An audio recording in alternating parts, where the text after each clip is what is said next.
Voyage d'Alassane Ouattara à Paris. La déstabilisation du Burkina Faso au cœur des entretiens entre Macron et Ouattara. Je vous avais prévenu. Alassane Ouattara, le vieux grigou, s'est envolé pour Paris comme je l'avais annoncé. Son objectif, répondre à l'appel du maître Emmanuel Macron et rendre des comptes sur l'échec cuisant de sa tentative de déstabilisation du Burkina Faso sous le régime du capitaine Ibrahim Traoré. Certains m'ont accusé d'affabulation, mais les faits sont là. Le président ivoirien a bien pris la direction de la capitale française comme prévu. Mais ce voyage ne se résume pas à une simple visite diplomatique. Deux raisons majeures expliquent ce déplacement. Tout d'abord, le Burkina Faso dans la ligne de mire.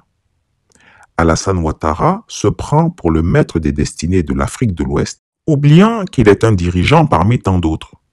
Qu'est-ce qui donne à un chef d'État ivoirien et à un président français le droit de décider du sort d'un pays souverain comme le Burkina Faso? C'est inadmissible. Il ne revient ni à Emmanuel Macron, ni aux despotes ivoiriens de dicter aux Burkinabés leur avenir. Le peuple burkinabé est libre et a fait son choix. En se libérant des ingérences étrangères, sous la direction du capitaine Ibrahim Traoré, le Burkina Faso a montré sa volonté d'échapper à l'emprise des anciennes puissances coloniales ou des voisins arrogants. Mais le tyran Ouattara, imbu de sa prétendue supériorité intellectuelle, ne l'entend pas de cette oreille. Il ne supporte pas que de jeunes officiers, qu'il méprise de haut, aient pris le pouvoir et résistent aux pressions de Paris et d'Abidjan. À 82 ans, l'ancien directeur adjoint du FMI, fier de son PhD américain, se prend pour une sorte de messie de l'Afrique. Il considère avec arrogance qu'il est le seul véritable leader de la sous-région, le seul capable de conduire l'Afrique vers la prospérité sous la tutelle bienveillante de l'Occident. Mais le capitaine Traoré, tout comme le colonel Assimi Goïta au Mali, refuse de plier. Cela, Alassane Ouattara ne peut l'accepter. Pour lui, ces jeunes militaires ne sont que des « gamins sans éducation » à qui il accorde un mépris total. Voir ces mêmes gamins tenir tête à ses maîtres le met dans une colère noire. Plutôt que de s'occuper des problèmes de la Côte d'Ivoire, le vieux grigou veut s'imposer comme le régent de la sous-région. Il ne tolère pas qu'un pays comme le Burkina Faso prenne des décisions échappant à son contrôle ou à celui de la France. Mais qu'il le veuille ou non, le Burkina Faso appartient aux Burkinabés et l'avenir de ce pays ne se décidera ni à Abidjan ni à Paris. Cette bataille, Alassane Ouattara l'a déjà perdue. Ce voyage à Paris n'est rien de plus qu'une tentative désespérée de sauver les apparences.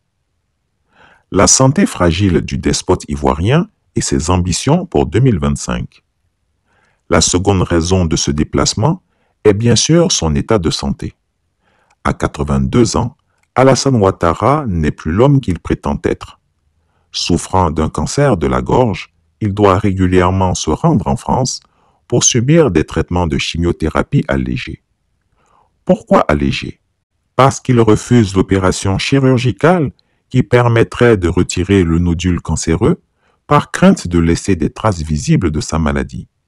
Ces médecins parisiens lui administrent donc des doses minimales de traitement pour limiter les effets secondaires visibles comme la chute des cheveux, mais au détriment de l'efficacité. Résultat, son corps est bombardé de médicaments pour maintenir un semblant de vitalité.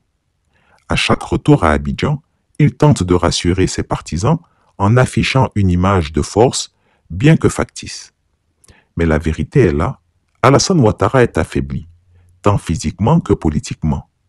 Il revient en France non seulement pour se soigner, mais aussi pour s'assurer qu'il reste le choix de la France pour l'élection présidentielle de 2025. Ce voyage est une quête de garantie. À Paris, il n'est pas seulement question du Burkina Faso. Alassane Ouattara cherche à savoir si Emmanuel Macron et les élites françaises continueront de le soutenir dans sa volonté de briguer un nouveau mandat. Son objectif est clair: organiser une nouvelle mascarade électorale en 2025, comme il l'a déjà fait en 2020. Il veut à nouveau se maintenir au pouvoir en écartant ses principaux adversaires politiques. les présidents Laurent Gbagbo et Guillaume Soro, les deux seules figures capables de le défier, seront empêchés de concourir sous des prétextes juridiques fallacieux. Le vieux Grigou prépare déjà le terrain pour interdire au président Laurent Gbagbo de se présenter en s'appuyant sur des condamnations orchestrées lors de son retour d'exil. Quant au président de Générations et Peuples Solidaires, Guillaume Soro, il reste dans le viseur du pouvoir, exilé et constamment harcelé par la justice ivoirienne. Macron et Ouattara ont discuté de ce plan en coulisses. Le vieux Grigou veut des assurances. Il souhaite que la France ferme les yeux sur ses manœuvres antidémocratiques et continue de soutenir son régime, quelles que soient les méthodes employées. Il n'est pas surprenant qu'il se rende régulièrement à Paris. La vérité, c'est qu'il cherche à garantir que la France mise toujours sur lui pour conserver son influence en Côte d'Ivoire et en Afrique de l'Ouest. Emmanuel Macron, préoccupé par la perte de contrôle de la France dans la sous-région, se tourne donc vers Alassane Ouattara pour stabiliser la zone et protéger les intérêts français. Mais cela ne se fera qu'à une seule condition. Alassane Ouattara doit rester au pouvoir. Ce vieux despote espère donc profiter de son séjour à Paris pour obtenir le soutien nécessaire en vue de sa réélection en 2025 en éliminant toute concurrence réelle. Il sait que sans l'appui de la France, son règne vacille. À l'intérieur de la Côte d'Ivoire, son image se dégrade de jour en jour. Mais comme toujours, le tyran Ouattara misera sur ses appuis internationaux pour sauver son trône, peu importe le prix à payer pour la démocratie et les droits des Ivoiriens.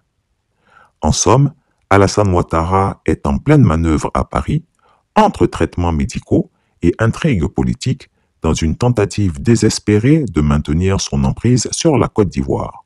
Mais le peuple ivoirien n'est pas dupe, et bientôt, l'histoire rendra son jugement.